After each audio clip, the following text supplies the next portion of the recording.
Welcome to Strategy Talk, where the editors of Strategy Page discuss current events with a splash of history. I'm Dan Masterson, host of Strategy Talk. With me today is the editor of Strategy Page, well-known military author and game designer Jim Dunnigan. Also joining us is the associate editor of Strategy Page, columnist and author Austin Bay. Welcome, Austin and Jim. Thought it'd be a good time to talk about the Quad Alliance or maybe even a Quint Alliance. A lot of people may have seen the presser that President Trump did with the Prime Minister of India and the Prime Minister of Japan down at the G8 and they may not have been aware of what was going on there, that all three of those were talking together. Austin, what is this alliance with Japan, India, and throw in Australia and Singapore for good measure? I think not to be picking on it, Dan. I think that was at G20, but G20, right? You're right. It was the major economic powers on the planet together, and there was that photo. All right. The Quad is shorthand for what is called the Quadrilateral Security Dialogue that began in 2007. And Japan approached India about discussing common problems. There were two other nations associated with Japan in this approach, Australia and the United States. And the common problems were China. I'm putting it, it's plural, but China, seeing that China's expansion in the South China Sea, and Japan having to play footsies with China in the East China Sea over the disputed islets. But then remember, China also claims Okinawa as well, and several other islets that in the East China Sea. And in other words, China's goal of breaking through the so-called first chain of islands and reaching the second chain of Western Pacific islands and breaking away from the coast. India was receptive, but then remember India's stance after 1947-48 was they styled themselves as anti-imperialist, third world leader, and was standoffish to the West, when their imprint of the West was Great Britain, of course, and made uneasy friends with the Soviet Union. However, they also had an experience in 1962 called the Sino-Indian War, where the Chinese, Jim and I both written somewhat extensively about that truly frozen war, when the Chinese struck out of Tibet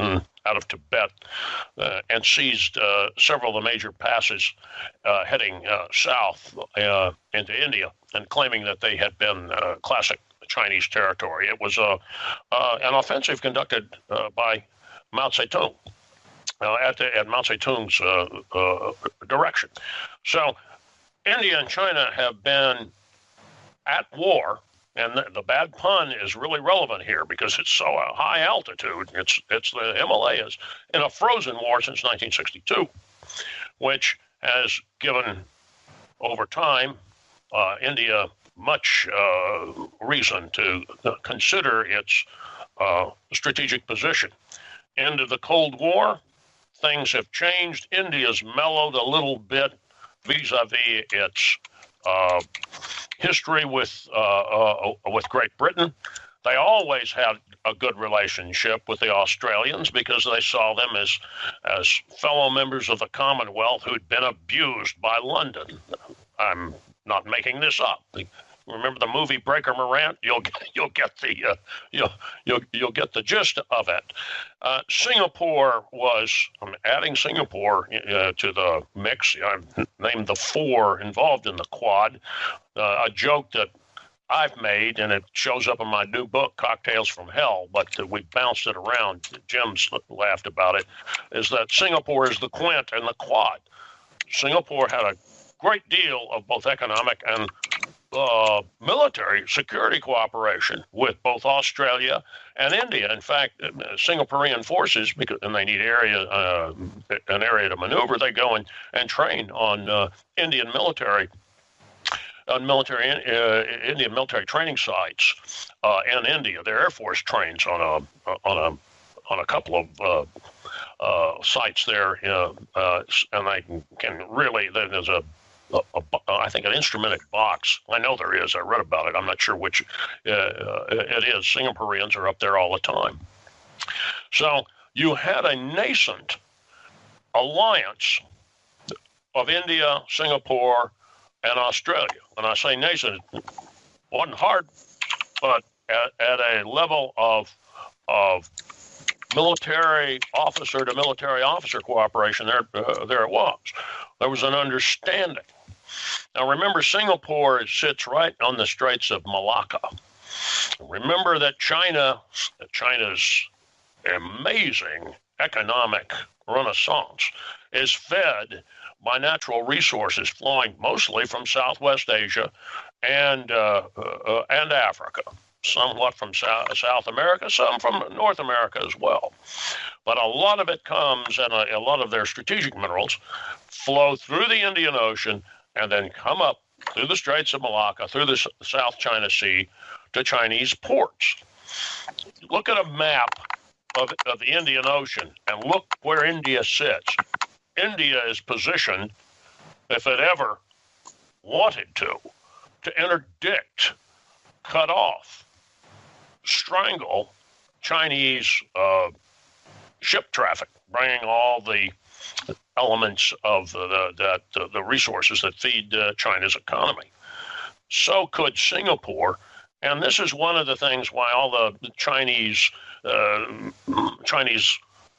expansion in the South China Sea, all the fake islands, which we've talked about at least 3 times and referred to more than that on Strategy Talk. But the man-made artificial islands in the South China Sea are an attempt to do several things: deny the area to the U.S. Navy, or make it difficult for the U.S. Navy to enter it, but also guarantee Chinese ability to for merchant traffic and naval ships to go down, reach the Straits of Malacca. Now, think about it. If they've got that capability relatively unhindered, are they capable of taking Singapore or some other island in Indonesia or the like? I don't know. Not right now. What kind of war would that kick off? It's all theoretical there, Dan.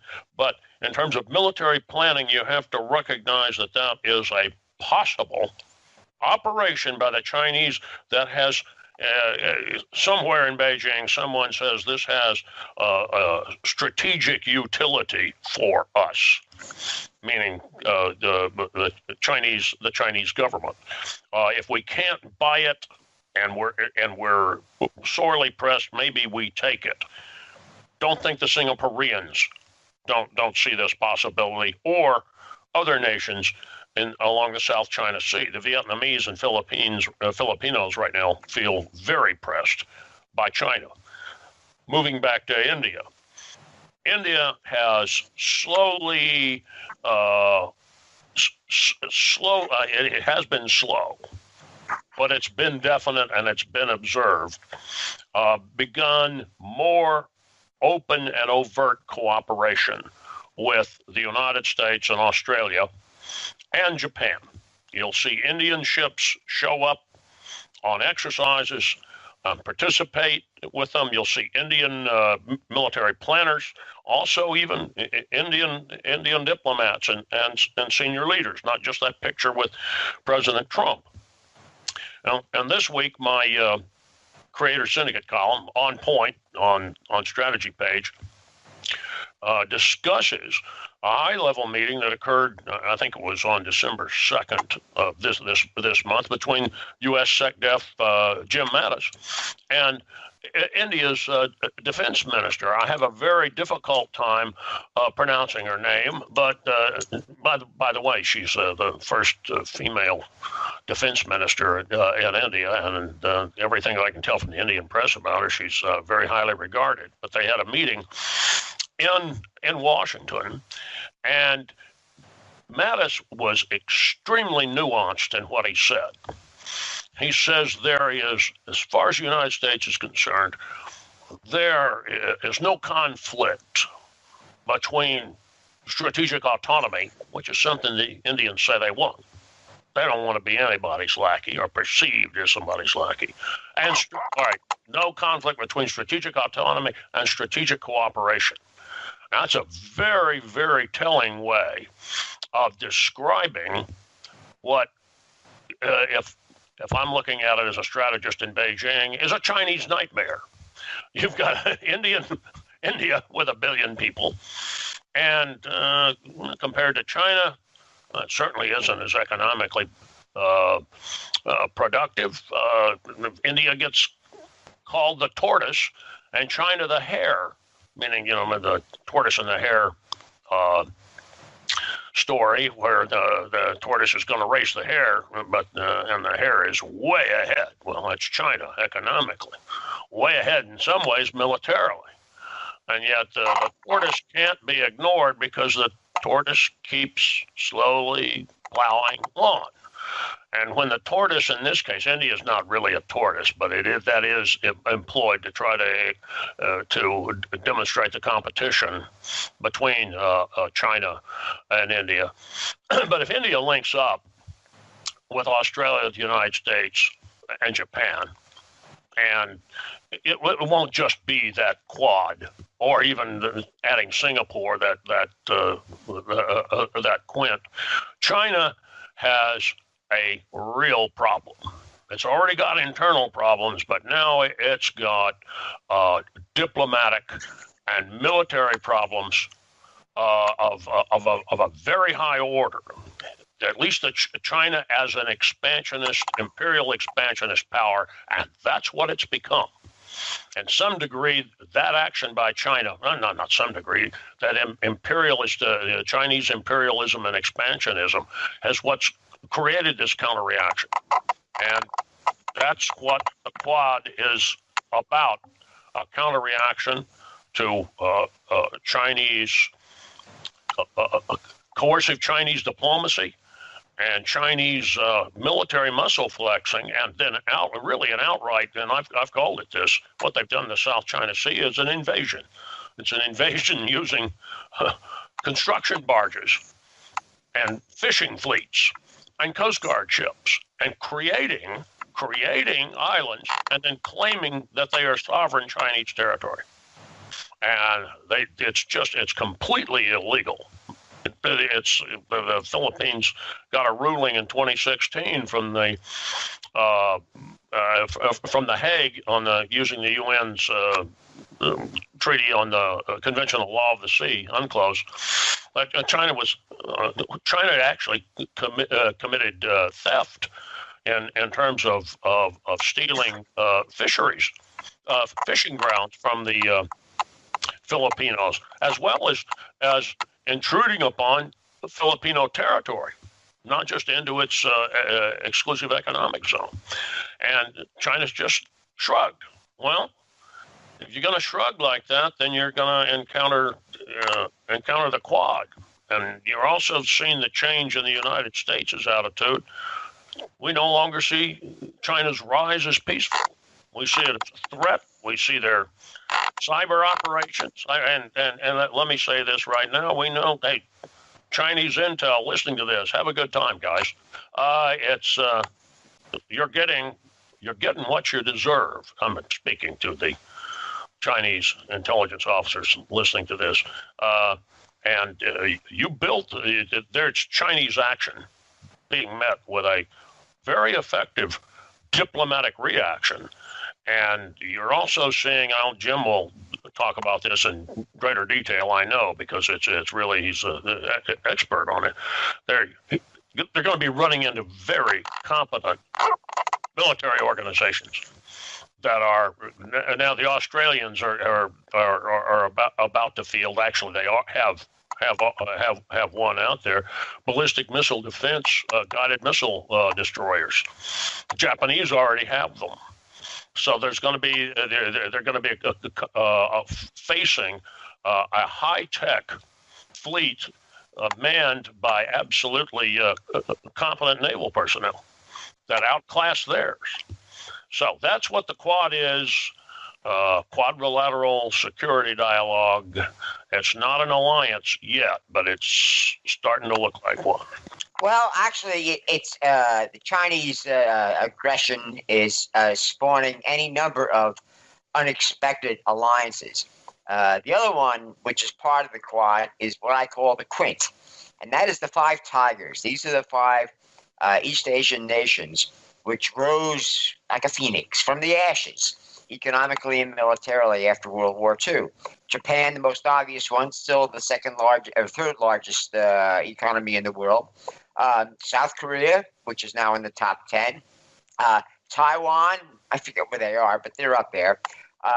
Singapore, which you've spoken about, which is the littlest and perhaps the most, how should I put it, a professional tiger sitting astride the Straits of Malacca. And then Vietnam, our old enemy, is now our friend.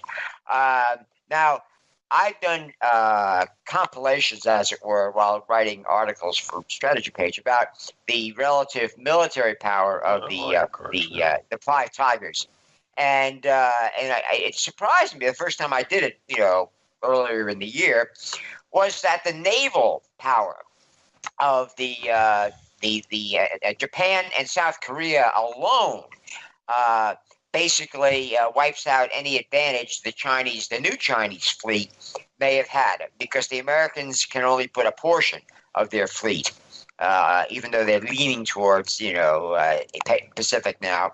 But you take that portion of the American Navy and the South Korean and Japanese navies, which, as the saying goes, are fully committed to dealing with China, and North Korea is considered a secondary because their naval threat is real, but it's a joke. I mean, it could be a deadly joke, as it's been demonstrated a few times.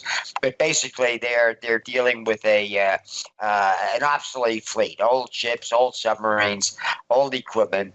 They have a sting, but you really have to set yourself up to let them, get a punch in.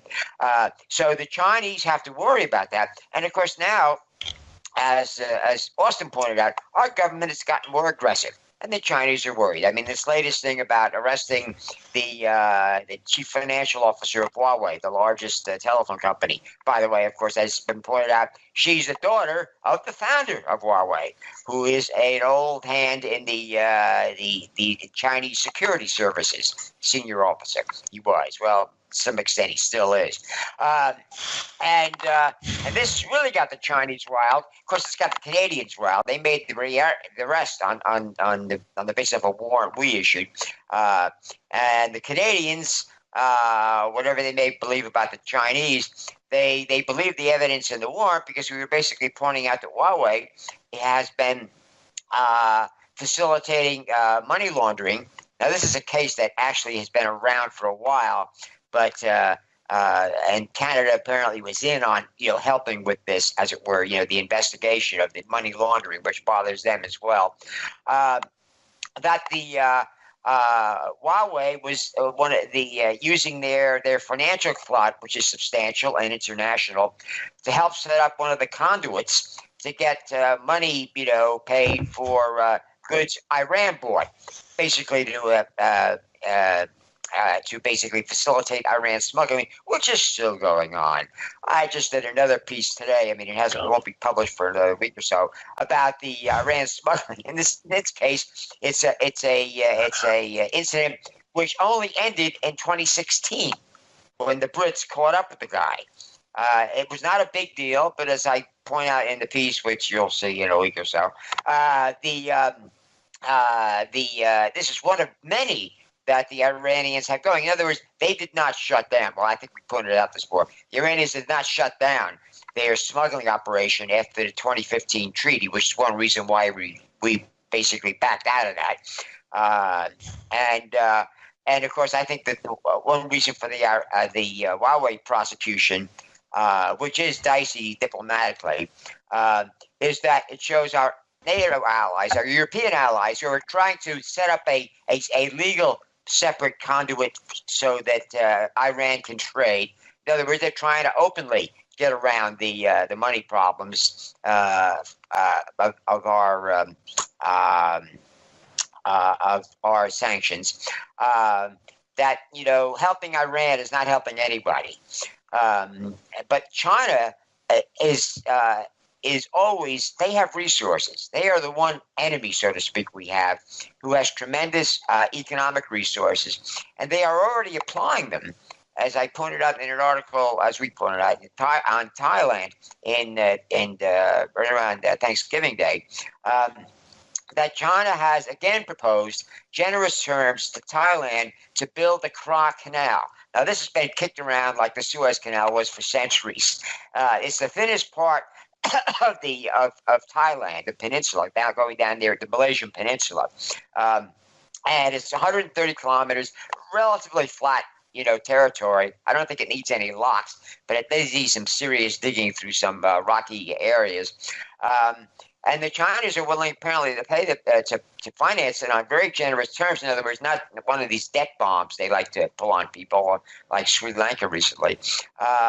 Simply so they have an alternative to the Straits of Malacca. Now, the Kra, I crunched the numbers, and the Kra Canal these days would work economically. It would be an alternative to the Malacca Straits, which are becoming increasingly crowded to a point of being dangerous, and not just for American warships.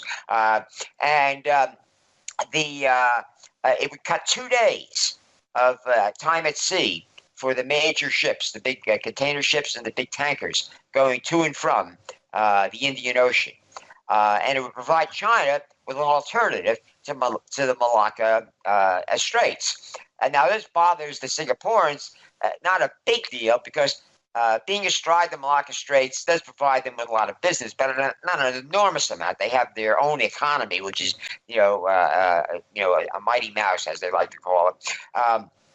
And they still have their shipyards and ship repair facilities and what have you. Those would still get business. If you ship got bent out of shape or broke down, you still steam south or get towed south to Singapore to get yourself fixed up. But for most ships, 2 days off that trip between China, East Asia, and the Suez Canal is big money for these big ships. And because of that, they can charge, like the Suez Canal does, big fees, depending on the size of the ship, to go through the canal. But this would take 5 or 6 years. In the meantime, as Austin points out, the Chinese are in danger. And with this alliance with the Quad, which is basically threatening their entire sea lane, as it were, from the coast of China through to the Indian Ocean, the Suez Canal, and Africa. Militarily, the Quint, the Five Tigers, are armed to the teeth and basically spending more money. Japan has now got a defense budget plan, which plans steady increases in their defense budget for the next 5 years. Now, for a long time after the Cold War ended, or even before that, they were cutting back on their defense spending. But now they're increasing, and it's all directed, well, theoretically, they like to say, well, China's really our friend. We're trying to defend ourselves from North Korea, but it's all aimed at China. And the Chinese know it.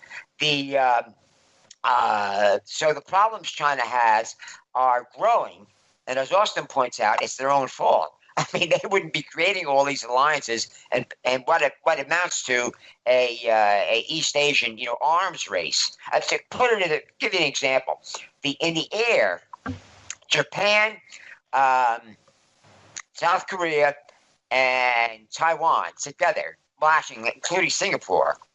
Vietnam doesn't have much of an air force yet, but those four have a larger fleet of modern, late model,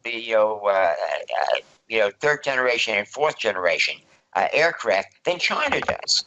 and a lot of China, most of the Chinese modern aircraft are illegal Russian knockoffs. I mean, they work. I mean, they're competent. They fly. The pilots get a lot of airtime, but so do the pilots of the four Tigers who have large air forces.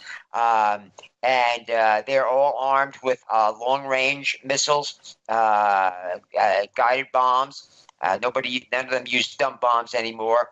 And the Singaporeans in particular have been buying long-range glide bombs and missiles, air-launched missiles, which are basically optimized for taking out ships and air defense systems. The Chinese understand this. The South Koreans and the Japanese are doing the same. So they're not arming to deal with North Korea, which is basically taken care of just already. They're basically putting up the anti-missile defenses and the larger fleets and more advanced aircraft to deal with China. So yeah, China has a lot to worry about, and as Austin points out, it's their own fault. Whether or not they're going to do anything about it is hard to say. But they are doing something because of the American trade war, which is having an impact. Which even the government's enemies in the United States, can't poo-poo. The Chinese are backing down. And in fact, I think the best argument for the Americans to get the Canadians to expedite the extradition of the Huawei chief financial officer is that let it be our problem, because what the Chinese are trying to do, they're making it difficult for any Canadians who are in China at the moment. And China is infamous for considering, any foreigner is fair game. But if you're a foreign citizen, even foreign-born, but have Chinese ancestry, China automatically and unilaterally considers you Chinese forever. And so they don't need to observe, as far as they're concerned, they don't need to observe any diplomatic niceties. You're toast if they want to pick you up. They're not the only one that does this. Iran does it a lot. Korea does it. But anyway, the Chinese figure they can lean on Canada because Canada is smaller. But, Canada is in the same boat with us in this respect because they're finding the Chinese have been up to a lot of, how should I put it, sneaky business in Canada, economically and otherwise. And if they hadn't believed that, they wouldn't have picked up the Huawei exec in the first place because, boy, talk about baiting the tiger. That's doing it. But once we get a hold of her, then there comes the indictment. And then it really gets embarrassing. And that's what, why we may not be pressing Canada to come on, expedite. I mean, they have their due process going on up there, and the Chinese have the best lawyers and whoever else they can buy working on, keeping her in Canada and getting her free on bail so she can skip bail. Canadians are hip to that, but they're up against some, they like to go by rule of law, something the Chinese don't care too much about. So for the moment, it's an interesting battle to watch from a distance, but it's just one aspect of this blowback that the Chinese have initiated, and they seem at sea as to how to deal with it. Isn't that wonderful? Dan, let me make a point on what Jim says about the arrest of the Chinese executive.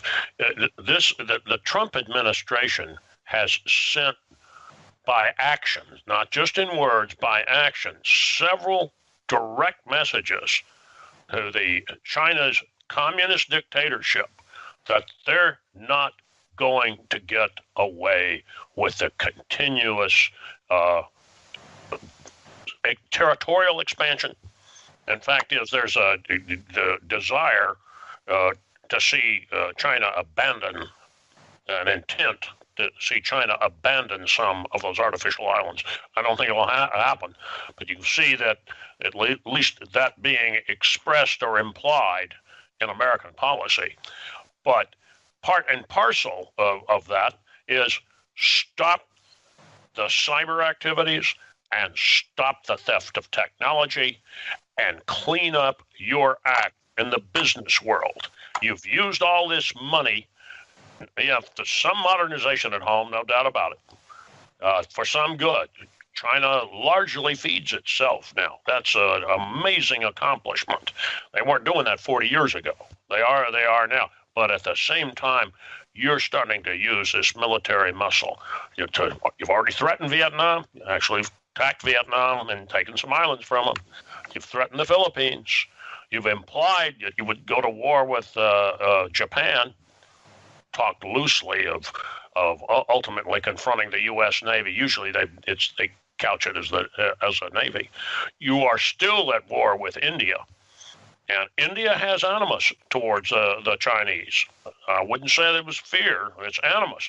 China has backed up Pakistan.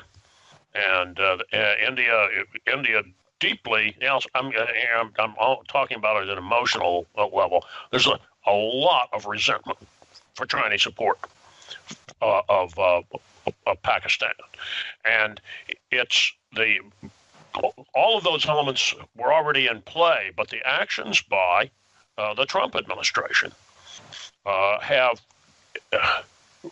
I'm looking for the right word.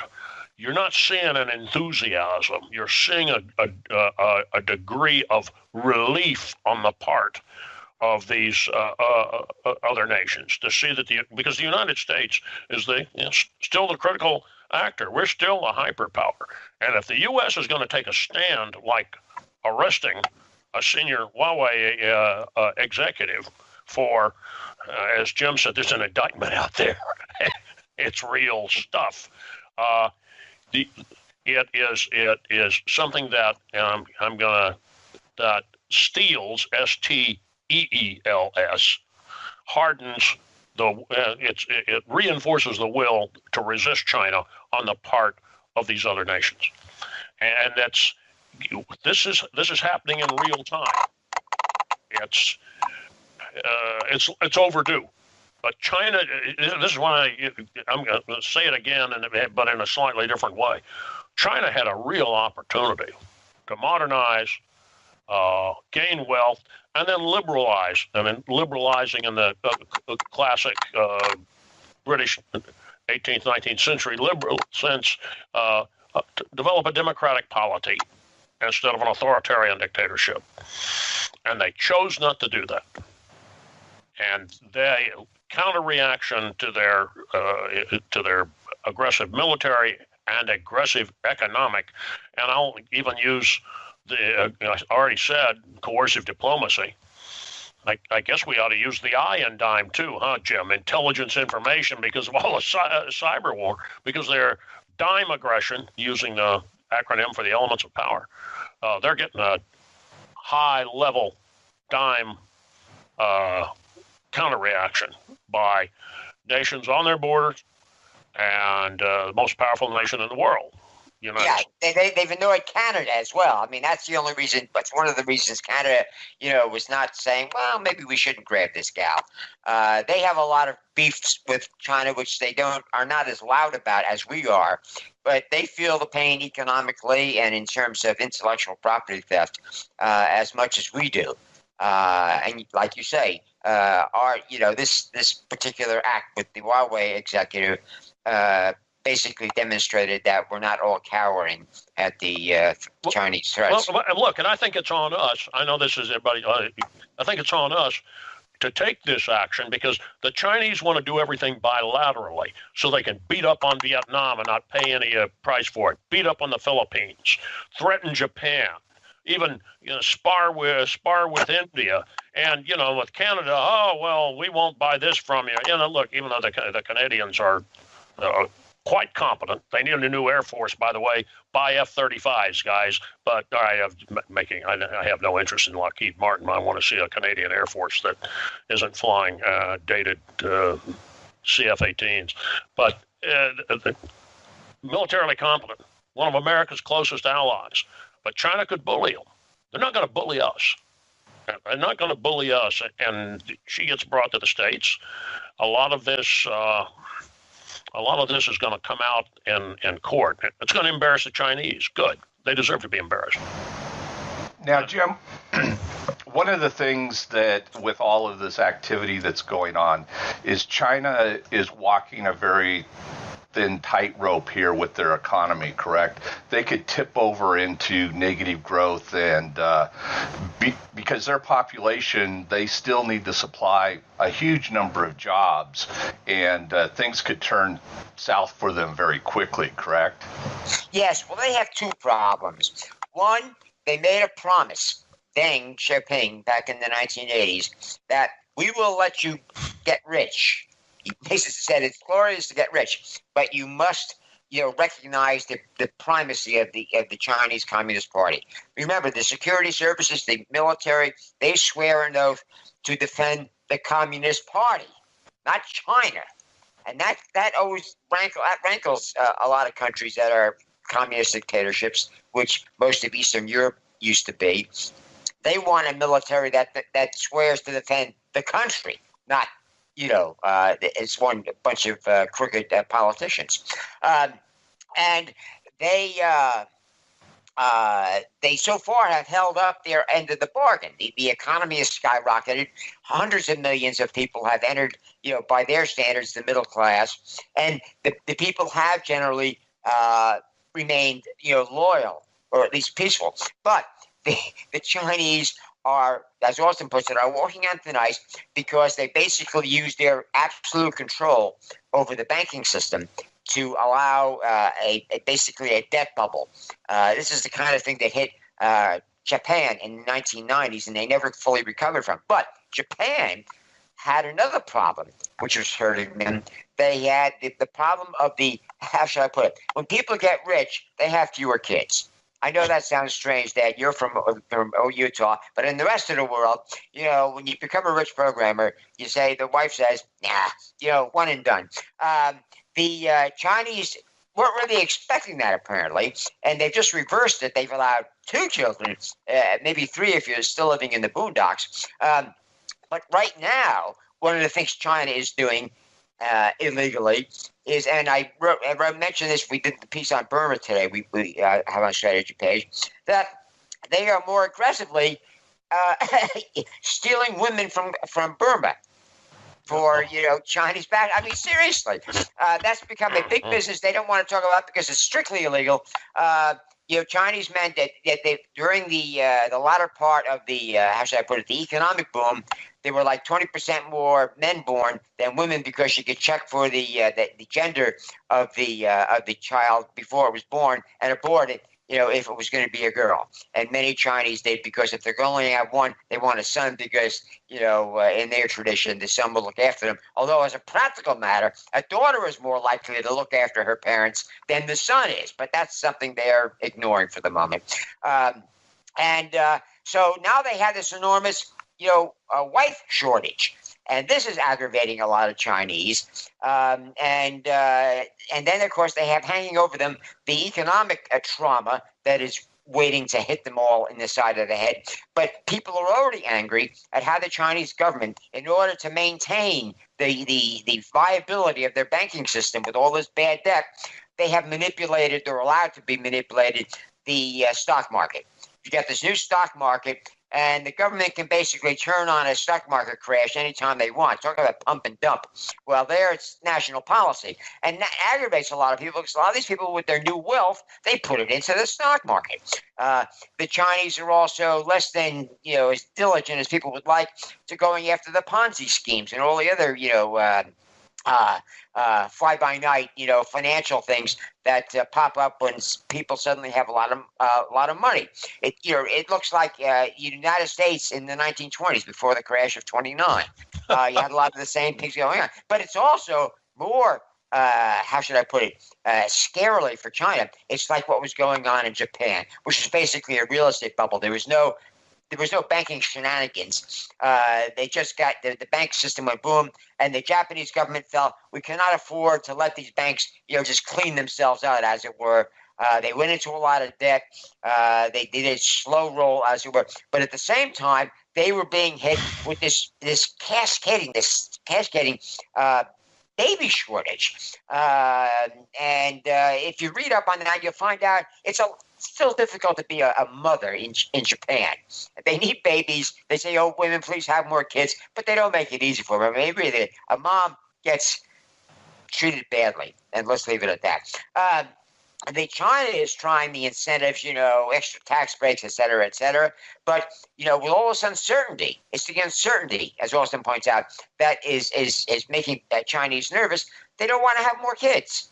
They say, yeah, maybe we should, but let's just put more money in the bank account. And that's something else the Chinese can't change, because people do. The savings rate in China is much higher than in any other industrializing nation, because people feel they can't depend on the government to help them out when they get older. So people are looking into, taking care of themselves. And something else we've mentioned is the rate of wealthy Chinese who are basically establishing citizenship, second citizenship in other countries and moving illegally now. It used to be semi-legal to do it. Assets, out of the country because they basically don't trust their own government. This is a new. They apparently have more millionaires than any other country in the world now. But a lot of these millionaires who know more about business than the average Chinese understand that the way the Chinese government is operating, you really can't trust the commie bastards. They are basically making plans to make a rapid exit and a soft landing somewhere else. This is not the mark of a country that is an economic miracle and people are happy about. Because in Japan, you didn't have a lot of Japanese, preparing for a secondary citizenship and a soft landing somewhere. They thought they could do it all themselves. And they did, even though they're in trouble now. They basically are. It's a real democracy, East Asia style. And, the masters of their own fate. But in China, you are still basically subjects of the Communist Party. It's still like the empire, just with different names. And this is causing internal problems in China, which they don't even want people to talk about.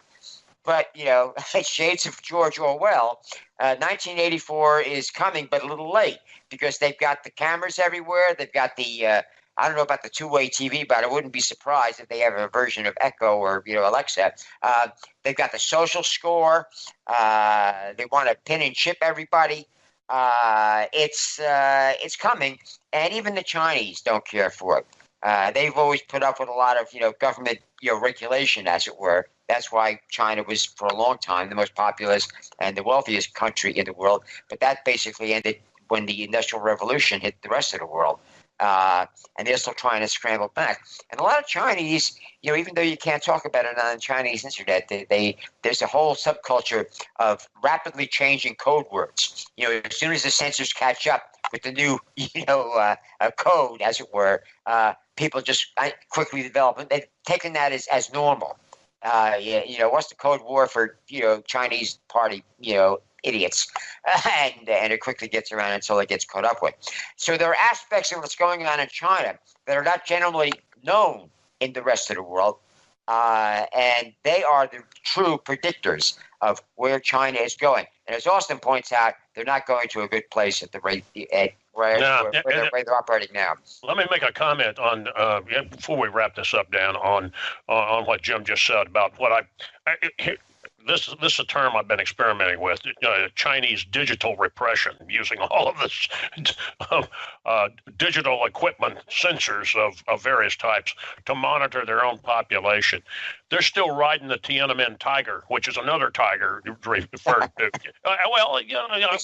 Which doesn't exist in China, but anyway.